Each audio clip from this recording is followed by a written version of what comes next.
उर्वशी के bathroom MMS video हुआ leak. Video देखकर खड़े हो जाएंगे रोंगटे। बांग्लादेशी लोग इंडियन बॉर्डर क्रॉस करके गैर कानूनी तरीके से भारत घुसते हुए यूट्यूब वीडियो बना रहे हैं और सरकार कोई एक्शन तक नहीं ले रही। अंबानी के पास आखिर इतना पैसा है कि जितना रतन टाटा पूरी जिंदगी में नहीं कमा पाए। इस वायरल वीडियो में उर्वशी टॉवेल लेकर बाथरूम में आती दिखती है और जैसे ही नहाने के लिए कपड़े उतारने लगती है वैसे ही वीडियो खत्म हो जाती है। ये वीडियो लीक होने के बाद उर्वशी को पता चलते ही उसने अपने मैनेजर को कॉल लगाकर पूछा कि उनके बाथरूम का वीडियो आखिर कैसे कोई रिकॉर्ड कर सकता है और उनके बीच की इस बात की कॉल रिकॉर्डिंग भी पब्लिकली लीक हो गई, जिसमें उन्हें इस लीक्ड वीडियो के बारे में बात करते सुना गया। असल बात क्या हुई आप खुद ही सुन लीजिए। Have you seen the video? Yeah, Urshi, हमने देखे हो and our team is trying to take out from the internet. पर आखिर ये वीडियो वायरल कैसे हुआ और इसके पीछे कौन है ये किसी को नहीं पता, लेकिन कुछ लोग इसे फेमस होने के लिए पब्लिसिटी स्टंट कह रहे हैं। सच तो ये है कि ये वीडियो उर्वशी की अपकमिंग मूवी घुसपैठिया की एक क्लिप है, जिसमें ऐसे बाथरूम में नहाते वक्त उनका वीडियो वायरल हो जाता है, जिसे प्रमोशन के लिए सोशल मीडिया पर वायरल कर दिया जाता है। इस वीडियो में ये बंदा बिना पासपोर्ट, वीजा और बिना किसी सिक्योरिटी चेक के भारत में कैसे घुस सकते हैं ये बता रहा है। ये वीडियो है एक बांग्लादेशी यूट्यूबर दिलवार हुसैन का, जिसने कुछ महीनों पहले ही ये वीडियो यूट्यूब पे अपलोड की, जिसमें कोई भी शख्स इल्लीगली कैसे भारत में प्रवेश करता है ये दिखाया गया। एक और बांग्लादेशी यूट्यूबर ताशन राकूब, जिसने भी एक वीडियो यूट्यूब पे साल भर पहले अपलोड किया था, जिसमें उसने भी ये दिखाया कि कैसे इस बांस के बॉर्डर को क्रॉस करके फिर एक छोटा सा जंगल क्रॉस किए बिना किसी बीएसएफ चेक पोस्ट पार किए बिना ही आप भारत में प्रवेश कर सकते हैं। यहाँ तक कि वहाँ रह रहे आम लोग भी इन जैसे घुसपैठियों को देखकर कुछ नहीं कहते और इंडिया में आते ही इन्हें आसानी से बाइक भी रेंट पर मिल जाती है। पर ये वीडियो जो साफ तौर पर इलीगल बॉर्डर क्रॉस जैसे क्रिमिनल एक्टिविटीज को बढ़ावा दे रहा है, इसे यूट्यूब पे अपलोड हुए 1 साल से भी ज्यादा बीत चुका है और इस पर मिलियंस में व्यूज भी हैं। पर आखिर इन वीडियोस को लेकर इंडिया गवर्नमेंट ने क्यों कोई एक्शन नहीं लिया अब तक? और ये समस्या सिर्फ बंगाल की ही नहीं बल्कि देश के और भी कई सारे स्टेट्स जैसे कि उत्तराखंड, झारखंड, महाराष्ट्र, यहाँ तक कि नॉर्थ ईस्ट के इलाकों में भी ऐसे कई केसेस देखने को मिल जाते हैं। एशिया के सबसे रिचेस्ट पर्सन मुकेश अंबानी के पास इतना पैसा है कि रतन टाटा अपनी पूरी जिंदगी में भी वो नहीं कमा सकते। अगर मुकेश अंबानी हर रोज अपनी दौलत में से 3 करोड़ रुपए भी खर्च करे तो उनकी कुल संपत्ति खत्म होने में 933 साल लग जाएंगे, तब जाकर अंबानी का खजाना खत्म होगा। पर इतने सालों तक उनकी कंपनी रिलायंस इंडस्ट्रीज पैसे भी तो कमाती रहेगी। यानी अगर देखा जाए तो अंबानी के पैसे कभी नहीं खत्म होने वाले। दुबई की चमचमाती जिंदगी के पीछे छुपे हैं कई राज, जहां बांग्लादेश, भारत जैसे देशों से काम की तलाश में गए मजदूरों के साथ जो सलूक किया जाता है उसे जानने के बाद आप दुबई जाने के बारे में कभी सोचेंगे भी नहीं। दुबई में रह रहे लोगों को उनके काम के हिसाब से ट्रीट किया जाता है, जहां लोग 3 कैटेगरी में डिवाइड हैं। पहले वो जो बेहद ही अमीर हैं, दूसरे वो जो मिडिल क्लास में आते हैं और तीसरा है लेबर कैटेगरी के लोग जो बांग्लादेश, भारत, पाकिस्तान, नेपाल जैसे देशों से काम की तलाश में दुबई जाते हैं। पर वहाँ जाने के बाद वो हमेशा के लिए फंस जाते हैं। वहाँ पहुँचने के बाद उनके साथ ऐसा कॉन्ट्रैक्ट किया जाता है कि वो चाहकर भी अगले 10 साल में कभी अपने वतन नहीं लौट सकते, जिसके लिए उनका पासपोर्ट जब्त कर लिया जाता है। दुबई में जहाँ लोग 50 डिग्री की गर्मी में घर से नहीं निकलते, वहीं ये मजदूर 15 से 20 हजार रुपयों के लिए उस तपती गर्मी में सारा दिन गधों की तरह मजदूरी करते हैं। इन्हें तो इस कदर टॉर्चर किया जाता है कि इन मजदूरों को पीने के लिए गंदा पानी और रहने के लिए एक छोटा सा कमरा दिया जाता है, जहाँ एक छोटे से कमरे में 8 से 10 लोग जानवरों की तरह रहकर अपना जीवन गुजारते हैं। और ऐसे करके दुबई के काले राजों को दुनिया से छुपाया जाता है। बॉलीवुड में कई ऐसे एक्टर्स रह चुके हैं जिन्होंने कुछ ऐसी मूवीज और आइकॉनिक रोल्स किए जो आज भी हमें याद है, पर वो आज बॉलीवुड से पूरी तरह गायब हो गए। लेकिन आज वो कहाँ हैं और क्या कर रहे हैं? इस बच्चे को देखिए जिसे हम सब तारे जमीन पर जैसी आइकॉनिक मूवी के लिए जानते हैं, जिनका रोल इतना फेमस हुआ कि इसे हम असली नाम से नहीं बल्कि फिल्म के किरदार ईशान अवस्थी के नाम से ही पहचानने लगे। इनका असली नाम है दरशील सफारी, पर इस फिल्म के बाद इन्हें दोबारा स्क्रीन पर नहीं देखा गया। तारे जमीन के बाद दरशील सफारी ने बस 2 ही मूवीज की और इसके बाद 2023 में इनकी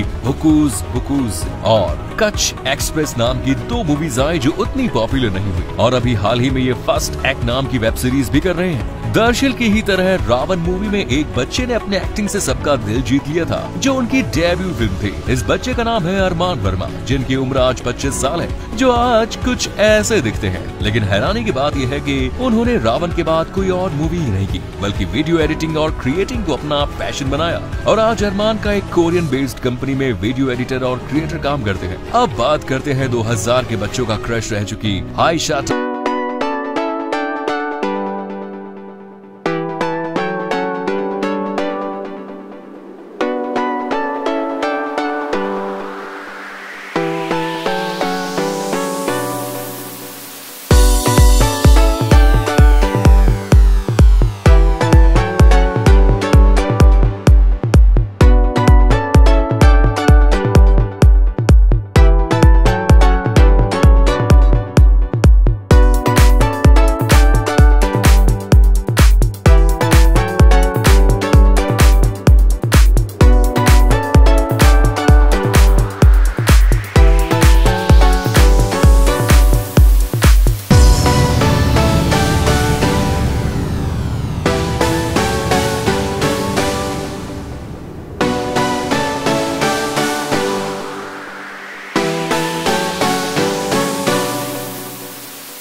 ही डूबेगी। इतना सुंदर बेडरूम हो तो मैं तो बाहर ही ना जाऊं, सारा दिन सोते ही रहूं। अबे ये इतना क्यूट कौन सा पक्षी है, कोई मुझे बताएगा? रात का वक्त और बाइक राइड, लौंडों के लिए यही जन्नत है। और कर बीवी से मजाक, नानी याद दिला देगी बच्चू। वाओ कितना सुंदर पक्षी है यार, कुदरत भी कितना निराला है। कोई इसका नाम जानता हो तो बताओ। अभी जो हुआ क्या वो एक्चुअली पॉसिबल है, बताना जरा। देखो तो कौन बता पाएगा ये किस जानवर का मुंह है। ऐसे स्टंट्स लोग कर कैसे लेते हैं, इन्हें क्या डर नहीं लगता? टैग करो अपने डोरेमोन लवर्स फ्रेंड को, बचपन की वो यादें, वो भी क्या दिन थे। Wow what a transformation. अपनी गर्लफ्रेंड को भी टैग कर दो जरा और करो स्टंट। गिरा ना, क्या ही जरूरत है भाया पिछवाड़ा तुड़वाने की। व्हाट अ ब्यूटीफुल व्यू, सबके नसीब में नहीं होता ऐसा एंजॉय करना। व्हाट अ जंप ब्रो, इस स्टंट के लिए 1 लाइक तो बनता है। वाह बेटा क्या स्टंट है, इतनी सी उम्र में इतना गजब का स्टंट, मान गए गुरु। इतना गजब का झूला कौन नहीं झूलना चाहेगा। कमाल की सिंक्रोनाइजेशन है पानी की। लो जन्नत का सीक्रेट दरवाजा भी मिल गया, जो पार कर गया वो सीधा जन्नत में। AI द्वारा प्रस्तुत रोनाल्डो बैटमैन, बस यही देखना बाकी रह गया था। अरे गोलू मोलू रैबिट भैया सारा दिन खाते ही रहोगे क्या?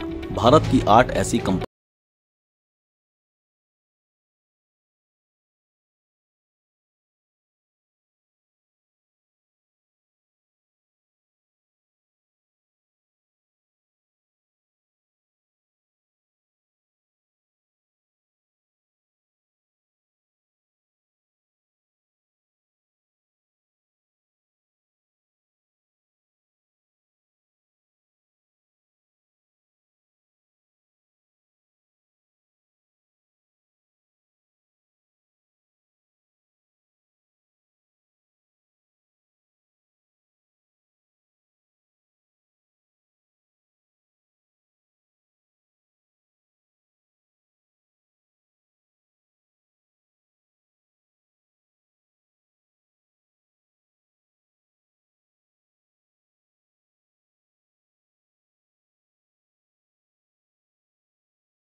वजह से भी ये फेमस है। इस एयरपोर्ट पर लाइट सिस्टम भी नहीं लगे हैं, जो रात या खराब मौसम में लैंडिंग को और भी मुश्किल बनाता है। Number 9, Tenzing Hillary airport, Nepal. Nepal के लुकला में स्थित तेंजिंग हिलेरी एयरपोर्ट दुनिया के सबसे खतरनाक एयरपोर्ट में से एक है। इसका नाम माउंट एवरेस्ट के पहले समिटर्स तेंजिंग नोर्गे और सर एडमंड हिलेरी के नाम पर रखा गया है। इस एयरपोर्ट का रनवे सिर्फ 527 मीटर का है, जो बहुत ही छोटा है। रनवे के एक तरफ पहाड़ी और दूसरी तरफ गहरी घाटी है, जिसे देखकर ही डर लगता है। सिर्फ एक्सपीरियंस्ड पायलट्स को यहाँ लैंड करने की अनुमति दी जाती है, और यहाँ जब मौसम खराब होता है तो लैंडिंग और भी मुश्किल हो जाती है। यहाँ की भूल से नतीजा बहुत ही भयानक हो सकता है। Number 8, Wellington international airport, New Zealand. Wellington international airport का रनवे समंदर से घिरा हुआ है, जो इसे यूनिक और खतरनाक बनाता है। रनवे के दोनों किनारे पानी से घिरे हुए हैं और इसका लंबाई सिर्फ 2रनवे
सिर्फ 396 मीटर का है, जो इसे दुनिया के सबसे छोटे और खतरनाक रनवेज में से एक बनाता है। सिर्फ छोटे प्लेन्स जो जल्दी ब्रेक कर सकते हैं यहाँ उतर सकते हैं। रनवे की एक तरफ पहाड़ी भी है, जो इसे और ज्यादा चैलेंजिंग बनाती है। ये खूबसूरत भी है और डेंजरस भी, और पायलट्स को यहाँ लैंड करते समय बहुत अलर्ट रहना पड़ता है। Number 2, Agatti airport, Lakshadweep, India. Agatti airport Lakshadweep का इकलौता एयरपोर्ट है जो समुद्र के बीच एक पतली सी लैंड स्ट्रिप पर बना है। इसका रनवे सिर्फ 4000 फीट लंबा है, जो इसे बहुत खतरनाक बनाता है। ये रनवे छोटा होने के साथ साथ समुद्र के करीब होने की वजह से और भी ज्यादा रिस्की है। यहाँ पर प्लेन लैंड करना एक ट्रिकी काम है, क्योंकि ये गलती बड़ी दुर्घटना में तब्दील हो सकती है। Number 1, ice runway, Antarctica. Antarctica का आइस रनवे दुनिया का सबसे खतरनाक रनवे माना जाता है। यहाँ कोई एक्चुअल पेव्ड रनवे है ही नहीं, और प्लेन्स को सीधा बर्फ पर लैंड कराना पड़ता है। बर्फ स्लिपरी होती है, इस वजह से प्लेन्स को स्लिप होने का हमेशा खतरा बना रहता है। ये रनवे अंटार्कटिका के रिसर्च मिशन के लिए एक लाइफलाइन है। यहाँ पर टेम्परेचर भी बहुत कम होता है, जो पायलट के लिए एक एडिशनल चैलेंज होता है। लैंडिंग कंडीशन हार्श होने की वजह से इस एयरपोर्ट को दुनिया का सबसे खतरनाक एयरपोर्ट माना गया है। नई गर्लफ्रेंड रोनाल्डो की, जिसे देखकर खड़े हो जाएंगे आपके रोंगटे। रोनाल्डो ने बनाया Guinness world record. YouTube account खोलते ही तोड़ दिया मिस्टर बीस्ट के सारे रिकॉर्ड्स। और यहाँ मेसी और रोनाल्डो किस तरह भेस बदल कर पब्लिक को बेवकूफ बना रहे हैं देखकर चौंक जाएंगे आप। रोनाल्डो बहुत ही गरीब परिवार में बड़ा हुआ। उन्होंने 7 साल की उम्र में ही फुटबॉल खेलना शुरू कर दिया था। तब उनके पिता थोड़े ज्यादा पैसे कमाने के लिए उनके फुटबॉल क्लब में दूसरे प्लेयर्स के कपड़े और जूतों का ख्याल रखा करते थे और बाकी सभी प्लेयर्स इसी वजह से रोनाल्डो का मजाक उड़ाते थे। पर रोनाल्डो ने कभी उनके मजाक को अपने खेल के बीच में आने नहीं दिया। फिर साल 1997 में पुर्तगाल के एक क्लब स्पोर्टिंग ने 11 साल के रोनाल्डो का टैलेंट देखते ही उसे बस 1500 पाउंड्स में खरीद लिया और 11 साल की उम्र में अपने करियर के लिए घर छोड़कर लिस्बन में रहने चले गए। पर 15 साल की उम्र में उनको पता चला कि उनके हार्ट में एक प्रॉब्लम है, जिसे डॉक्टर्स ने उन्हें फुटबॉल खेलने से मना कर दिया और एक ऑपरेशन करवाने को कहा। इसमें उनकी जान भी जा सकती थी, लेकिन 15 साल के बाद रोनाल्डो ने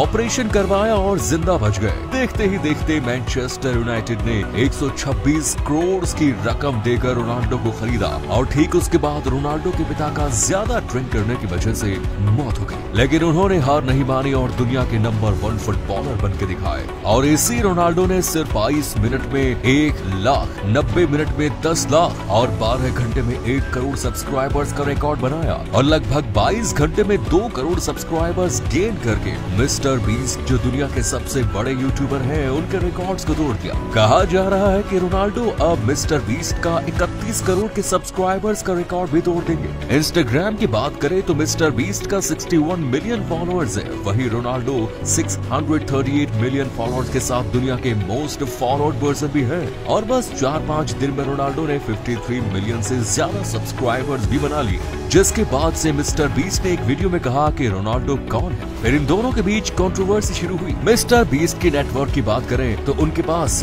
यूएस के नॉर्थ कैरोलिना में एक आलीशान घर है। उनके साथ साथ 4-5 करोड़ की लैम्बोर्गिनी की गाड़ियां हैं, साथ ही एक प्राइवेट जेट भी है। और उनकी कुल दौलत की बात करें तो वो करीब 4359 करोड़ रुपए है। जहां रोनाल्डो की बात करें तो रोनाल्डो के पास लिस्बन में 50 करोड़ का एक आलीशान बंगला, न्यूयॉर्क में 40 से 50 करोड़ का एक और बंगला और साथ ही अनगिनत प्रॉपर्टीज। उनके पास 250 करोड़ की बुगैटी शिरोन है और एक बुगैटी सेंटोडीसी भी मौजूद है। बात करें उनकी कुल संपत्ति की तो उनका नेटवर्थ 7571 करोड़ रुपयों का है, जो कि मिस्टर बीस्ट की दौलत से करीब 2 गुना है। तो इसी रोनाल्डो ने अपना भेस बदला और इटली की सड़कों पर उतरा और रोड पर अपने स्किल्स शो करने लगे। उसे देखकर कुछ बच्चे रोनाल्डो के साथ खेलने भी आए, लेकिन जब एक बच्चे ने उन्हें बॉल पर साइन करने को बोला तब वो पकड़े गए और वहाँ लोगों की भीड़ जमा हो गई। इसे देखकर रोनाल्डो भागकर अपनी गाड़ी में बैठ गए और वहाँ से निकल गए। कुछ ऐसा ही मेसी ने भी किया जब उन्होंने एक ग्रैंडपा के भेस में आकर पास के एक फुटबॉल ग्राउंड में ओपोनेंट प्लेयर्स को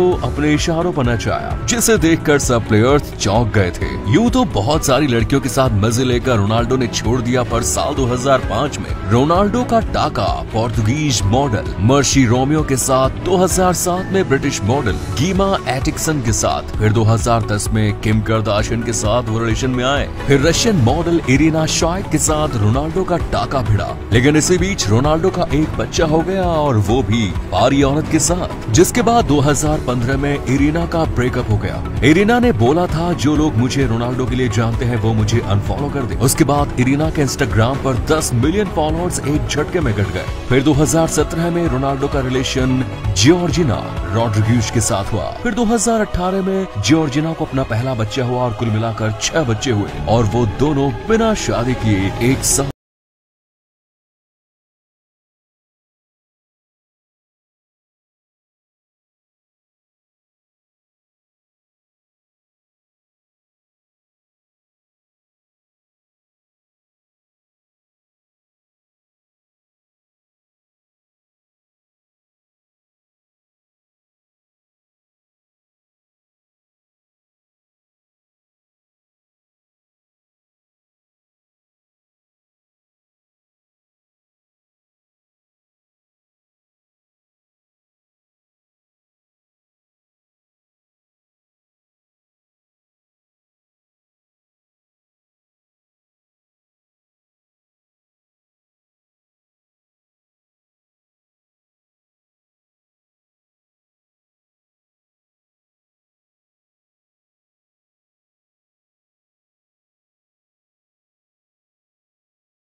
15 मिनट से 1 घंटे के अंतराल पर एक के बाद एक और छोटी बड़ी लहरें और भी तबाही मचाती रहती हैं। हालांकि ये सुनामियां धरती पर पहली नहीं, पास्ट में भी हजारों सुनामियों का साइंटिफिक सबूत मौजूद है। आज से 66 मिलियन साल पहले डायनासोर धरती पर राज किया करते थे। चारों तरफ इनका ही बोलबाला हुआ करता था, लेकिन एक दिन अंतरिक्ष से आई एक एस्टेरॉयड ने धरती पर से डायनासोर को हमेशा के लिए मिटा दिया। 12 किलोमीटर चौड़ा एक एस्टेरॉयड धरती से टकराया, जिसने भयंकर भूकंप से लेकर मेगा सुनामी को पैदा किया। उस इम्पैक्ट की वजह से पैदा हुई सुनामी की लहरों की ऊंचाई 200 से लेकर 600 मीटर तक अनुमान किया गया है और धरती के इतिहास में हाल ही में हुई सुनामियों में 2011 वाली सबसे भयंकर सुनामी थी। इसमें 18,50,000 करोड़ रुपए का नुकसान होता है और 1,23,000 घर पूरी तरह से खत्म हो गए। अब क्या धरती पर भविष्य में ऐसी कोई मेगा सुनामी आ सकती है? खैर, इस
एक रैली कार कितनी सेफ होती है ये आपको इस वीडियो से समझ आ जाएगा। रेस छोड़ो, ये गाड़ियाँ कौन सी है कोई बताएगा? गिलहरी छोड़ो, ये लड़की बहुत खतरनाक लग रही है। लो अब पिंचिंग पिन से भी आर्ट्स बनने लगी, कमाल है। मुझे भी लगा कि ये वेनम है क्या भाई, मेरा मतलब मार्वल वाला। म्यूजिक के विजुअल्स कुछ ऐसे होते हैं, देख लो। ये कौन सी गाड़ी है भाई जो उल्टी और सीधी दोनों तरफ से चल जाती है? चलिए बात करते हैं दिल्ली की 10 सबसे खूबसूरत जगहों की जिन्हें सिर्फ लकी लोग देख पाते हैं। नंबर 10, अक्षरधाम मंदिर। दिल्ली का अक्षरधाम मंदिर काफी फेमस है, इसे स्वामी नारायण मंदिर भी कहते हैं। ये मंदिर हिंदू रिलीजन और इसकी एंशियंट कल्चर को दिखाता है। इसका इनॉग्रेशन 6 नवंबर 2005 को हुआ और 8 नवंबर 2005 से यहाँ पब्लिक के लिए ओपन है। यहाँ आप बोट राइड, लाइट शो और थिएटर जैसा कल्चरल प्रोग्राम एंजॉय कर सकते हैं। Number 9, the grand Venice mall. इस मॉल का नाम ही इसकी स्पेशलिटी को डिस्क्राइब करता है। इटालियन थीम पर बना ये मॉल आपको वेनिस का फील देता है। यहाँ यूरोपियन स्टाइल की शॉप्स के बीच ब्लू वाटर वे पर बोट राइड का मजा ले सकते हैं। वेनिस एक सिटी है जहाँ चारों तरफ वाटर ही वाटर है और वहाँ ट्रैवल करने के लिए बोट का यूज होता है। दिल्ली का ये मॉल भी कुछ वैसा ही एक्सपीरियंस देता है। Number 8, waste to wonder park. यहाँ आप वर्ल्ड के 7 वंडर्स की रेप्लिका देख सकते हैं जो करीब 150 टन वेस्ट से बनाए गए हैं। यहाँ आप 60 फुट का एफिल टावर और 20 फुट का ताजमहल देख सकते हैं। राजनाथ सिंह जी ने इस पार्क का इनॉग्रेशन किया, तब से यहाँ डेली 1000 लोग आते हैं। अगर आप वर्ल्ड के 7 वंडर्स देखना चाहते हैं बट बजट कम है तो ये जगह परफेक्ट है। Number 7, Mehrauli archaeological park. Mehrauli पुरातत्व पार्क दिल्ली में घूमने के लिए बेस्ट जगहों में से एक है। ये पार्क कुतुब कॉम्प्लेक्स के पास लोकेटेड है और लगभग 200 एकड़ में स्प्रेड है। इसमें 100 से ज्यादा मॉन्यूमेंट्स है। माना जाता है कि ये दिल्ली का इकलौता ऐसा एरिया है जहाँ 1000 साल तक कब्जा रहा। इस पार्क में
गार्डन लगभग 13 एकड़ में स्प्रेड है। इसे 1917 में एडविन लुटियंस ने डिजाइन किया था। यहाँ मौसम के हिसाब से डिफरेंट टाइप्स के फ्लावर्स लगाए जाते हैं जो बहुत ही ब्यूटीफुल दिखते हैं। यहाँ लगभग 159 प्रकार के फ्लावर्स देखने को मिलते हैं। दिल्ली में अगर सुकून का समय बिताना है तो ये जगह एकदम परफेक्ट है, लेकिन ये गार्डन सिर्फ फरवरी और मार्च में ही ओपन होता है। Number 2, lotus temple. ये मंदिर देखने में लोटस फ्लावर जैसा लगता है, जैसे मार्बल की 27 पंखुड़ियों से बनाया गया। इसका कंस्ट्रक्शन 1986 में किया गया था। इसे बहाई मंदिर भी कहा जाता है। इसकी कंपैरिजन ऑस्ट्रेलिया के सिडनी ओपेरा हाउस से होती है। यहाँ हर तरफ ग्रीनरी है जो माइंड को रिलैक्स करती है। इस मंदिर में कोई आइडल नहीं, यहाँ के शांत एटमॉस्फेयर में आप अपनी प्रार्थना कर सकते हैं। Number 1, India gate. दिल्ली का इंडिया गेट एक प्रमुख मेमोरियल है जो इंडियन सोल्जर्स के सेक्रीफाइस का प्रतीक है। इंडिया गेट का कंस्ट्रक्शन 1931 में शुरू हुआ और 1933 में कंप्लीट। इसकी हाइट लगभग 42 मीटर है।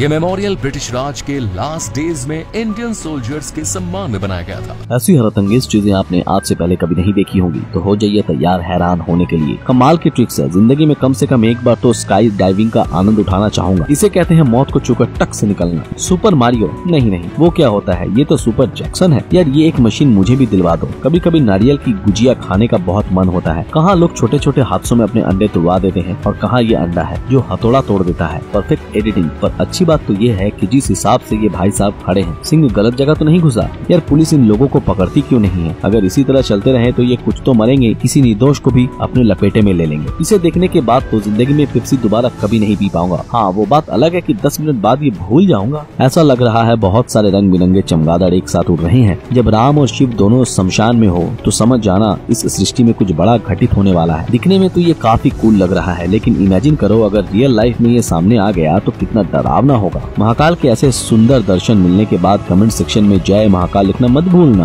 दीदी ये स्टंट तो ठीक है, लेकिन ये क्लिप घोड़े को मत दिखा देना। अगर उसे दिख गई तो अगली बार आपके दांत नहीं बचेंगे। अपना बुलेट चलाते हैं ना स्प्लेंडर चलाते हैं, हम तो लूना वाले हैं साहब, लूना चलाते हैं। लग तो लजीज रहा है, लेकिन क्या सिर्फ 2 ब्रेड से पेट भर जाएगा? मेरे जैसे के लिए तो ये ऊँट के मुंह में जीरा है। दिखने में ये इंसेक्ट्स शानदार लगते हैं, लेकिन जब रियल लाइफ में ये हमारे पास आते हैं तो हवा टाइट हो जाती है। बंगाली खाने की बात ही निराली है। यहाँ की मिठाइयाँ तो मिठाइयाँ, दूसरे पकवानों में भी कितनी मिठास है। इसे देखने के बाद तो मेरे मुंह से झरने बह रहे हैं। भाई तुमने अपनी जिंदगी में किसी चीज के लिए जस्टिस नहीं मांगा होगा, लेकिन प्लीज इस कॉफी को जस्टिस दिलाना हमारा फर्ज है। सिर्फ चंद सेकंड्स की ये क्लिप आपको घोड़े के जंप पर मंत्र मुग्ध कर देगी। हर हर महादेव। सिर्फ महाकाल का नाम लेने मात्र से ही संसार रूपी ये भवसागर पार हो जाता है। वैसे पप्पी है तो बड़ा प्यारा, लेकिन अब थक आकर ये भी कहेगी कि बस कर भाई, तू तो पीछे ही पड़ गया। वैसे ये कमाल की रेस किस देश में होती है? दोस्त ये विज्ञान का चमत्कार है, और जब ये होता है तब पूरी दुनिया नतमस्तक होती है। इन ट्रिक्स में कौन सी बड़ी बात है? ये सारी तो मैं भी कर चुका हूँ, लेकिन बस फर्क सिर्फ इतना था कि ये लोग जानबूझकर कर रहे हैं और मेरे साथ बस हो गई। इन्हें देखकर ज्यादा हैरान ना हो, ये कोई जादुई रोलर स्केट्स नहीं है, बल्कि ये तो बस नॉर्मल रोलर स्केट्स के नीचे लाइटनिंग व्हील्स है। सिंगल लोगों की यही दिक्कत है, जब लड़की नहीं मिलती तो वो बस ऐसे बिल्ली बिठाकर फील ले लेते हैं। छोड़ना भाई, दिल दुख रहा है। ना मेरे पास ऐसी जगह है, ना सुकून, और ना ही ऐसी मोहतरमा। इसे परफेक्शन कहते हैं और ये हर बिल्ली की खासियत है। एक बार इसका फुटवर्क तो देखो, कितनी कमाल है। ये सड़क पर क्यों सो रहा था? वैसे ये सब स्क्रिप्टेड है और ये सांप जहरीला नहीं है। याद कर दोस्त, तूने किस कबूतरी को मारा था तो उसका ये आशिक बदले के लिए तेरे पीछे पड़ा है। इन छोटे छोटे बच्चों की ऐसी कड़क ट्रेनिंग देखकर कभी कभी मैं अवसाद में चल जाता हूँ। टेंशन मतलब, ये कोई कार नहीं बल्कि जेट स्की है, जिसे देखने में एक कार की तरह बनाया गया है। भाई ये बादल देखकर अब तो दुबई वाले हाथ जोड़ लेंगे और पूछेंगे अभी और कितना बरसोगे? भाई इसे 2-4 जूते मेरी तरफ से भी मारना। ये अच्छी हरकत देखने के बाद एक बात तो पक्की कह सकता हूँ, ये इस साइकिल चालक का बेस्ट फ्रेंड है। ओम नमः शिवाय। कितनी अलौकिक और अद्भुत जगह है। आपने अपनी जिंदगी में कितने ही हेवी ड्राइवर देखे होंगे, लेकिन इससे हेवी ड्राइवर कोई दिखे तो मुझे जरूर बताना। हरे कृष्णा हरे राधे। आप सभी को राधे राधे। भाई बेचारे कुत्ते को ऐसी चीजें मत दो, अगर इसके गले में फंस गए तो मुश्किल हो जाएगी। आज की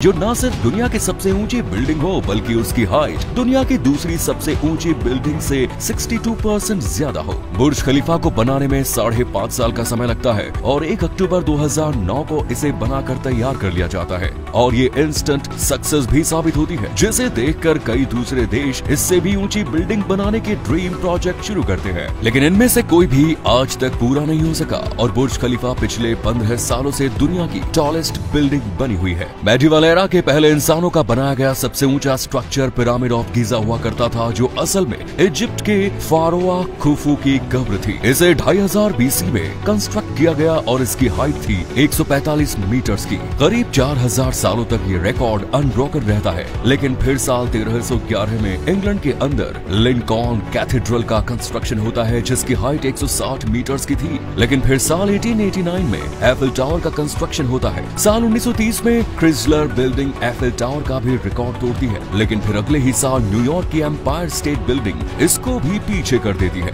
1931 से 1971 तक पूरे साल ये रिकॉर्ड एम्पायर स्टेट बिल्डिंग के पास ही रहा, जो मॉडर्न एरा में किसी भी रिकॉर्ड होल्डर के लिए सबसे ज्यादा टाइम फ्रेम है। 1971 में न्यूयॉर्क के अंदर ही बने वर्ल्ड ट्रेड सेंटर ने इस रिकॉर्ड को भी बीट कर दिया। लेकिन फिर मलेशिया के कुआलालंपुर में पेट्रोनास टावर को बनाया गया, जिसकी हाइट थी 452 मीटर्स की। पर 2009 2009 में बुर्ज खलीफा ने इन सभी को इतने बड़े मार्जिन से बीट किया कि इसका रिकॉर्ड तोड़ना इम्पॉसिबल नजर आ रहा है। जब बुर्ज खलीफा को बनाने की प्लानिंग हो रही थी तब इसकी हाइट थी 550 मीटर प्रपोज की गई, पर इसकी फाइनल हाइट हुई 828 मीटर्स पर। बुर्ज खलीफा की हाइट इतनी ज्यादा है कि अगर आप इसके नीचे खड़े होकर सनसेट को देखते हैं और फिर जल्दी से लिफ्ट लेकर टॉप पर पहुंच जाते हैं तो आप एक बार फिर से सनसेट का नजारा देख पाएंगे। इस पूरी बिल्डिंग को बनाने में 1.5 बिलियन डॉलर से ज्यादा का खर्चा हुआ।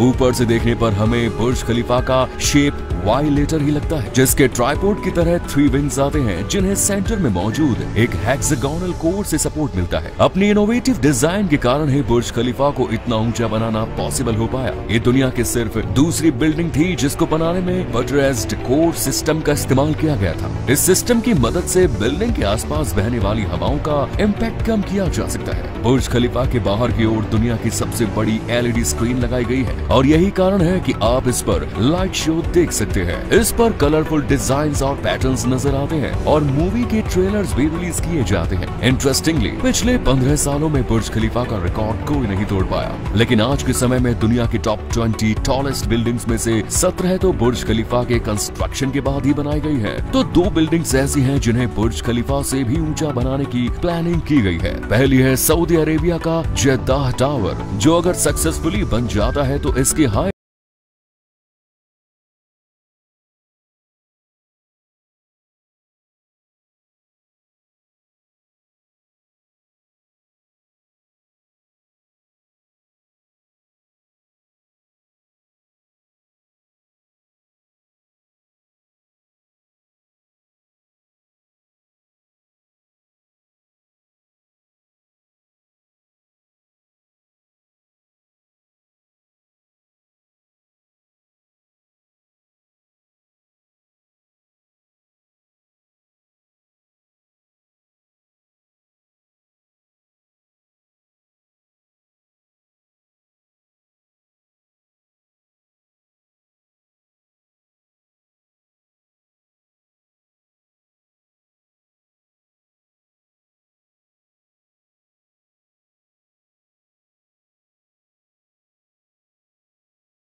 कॉस्ट को कई गुना बढ़ा देगा। अगर इस एयर प्रेशर मैकेनिज्म को भी तैयार कर लिया जाता है तो ऐसी बिल्डिंग्स के टॉप फ्लोर्स पर बैल्कनीज नहीं बनाई जा सकेंगी। लेकिन शायद इंसान इतनी बड़ी बिल्डिंग्स बनाने की कोशिश भी नहीं करेंगे, क्योंकि यहाँ कॉम्प्लेक्स इंजीनियरिंग और ह्यूमन बॉडी की प्रॉब्लम्स के अलावा भी एक फैक्टर काम करता है, जो है सोशियो इकोनॉमिक रीजंस का। सुपरटेल की कैटेगरी में आने वाली बिल्डिंग्स को बनाने में बिलियंस ऑफ डॉलर्स खर्च करने की जरूरत होती है, लेकिन जरूरी नहीं कि हर स्काई स्क्रैपर बुर्ज खलीफा की तरह सक्सेसफुल साबित हो और अपने अराउंड दुबई की तरह इकोनॉमिक जोन को क्रिएट कर दे। इन्वेस्टर्स के लिए ऐसे प्रोजेक्ट्स में पैसा लगाना बहुत बड़ी रिस्क होती है, जो शायद कोई न उठाना चाहे। साथ ही ऐसी बिल्डिंग्स बनाने के लिए लोकल गवर्नमेंट के सपोर्ट की भी रिक्वायरमेंट होती है, जो शायद इन प्रोजेक्ट्स को कभी नहीं मिलेगी, क्योंकि इनमें लगने वाले इमेंस फंड्स का इस्तेमाल कई दूसरी जगहों पर बेहतर ढंग से किया जा सकता है। अब भारत जैसी डेवलपिंग इकोनॉमीज तो ऐसा रिस्क बिल्कुल नहीं लेगी, क्योंकि ये हमारे लिए वेस्ट ऑफ मनी से ज्यादा और कुछ नहीं होगा। ऐसी हैरतअंगेज चीजें आपने आज से पहले कभी नहीं देखी होंगी, तो हो जाइए तैयार हैरान होने के लिए।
कुछ ऐसे सितारे भी हैं जिन्हें हिंदू त्योहारों को बड़ी खुशहाली के साथ मनाते देखा गया है। हर साल लगभग 8 लाख हिंदू अपना धर्म बदल रहे हैं। ये दावा था विश्व हिंदू परिषद के नेशनल जनरल सेक्रेटरी वाई रघुवल्लु का। इनमें से कुछ सनातन धर्म को छोड़कर इस्लाम धर्म अपना लेते हैं तो कुछ क्रिश्चियन बन जाते हैं। अब एक तरफ जहां लोग अपनी मर्जी से धर्म परिवर्तन का चुनाव करते हैं तो वहीं दूसरी ओर बहुत से लोगों के साथ जबरदस्ती भी की जाती है। जैसे कि महाराष्ट्र के दाउंद गांव में 17 से 18 साल की लड़कियों का धर्म कन्वर्ट करने में लोगों को 5 लाख रुपए तक का इनाम मिलता था। फिर लड़के शादी के बाद बच्चे हो जाने पर इन्हें डाइवोर्स दे देते थे और आगे किसी और लड़की को फंसाने के लिए निकल पड़ते थे। बच्चे पैदा करने की बात करें तो आजादी के टाइम देश की महिलाओं का फर्टिलिटी रेट था 5.9, यानी कि हर महिला औसतन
बच्चे के पेरेंट्स पक्का फार्मिंग करते होंगे, इसलिए उन्होंने इसे फार्मिंग टॉय लगा कर दिया। ये कौन से डिजाइन की साइकिल है भाई, समझ नहीं आता।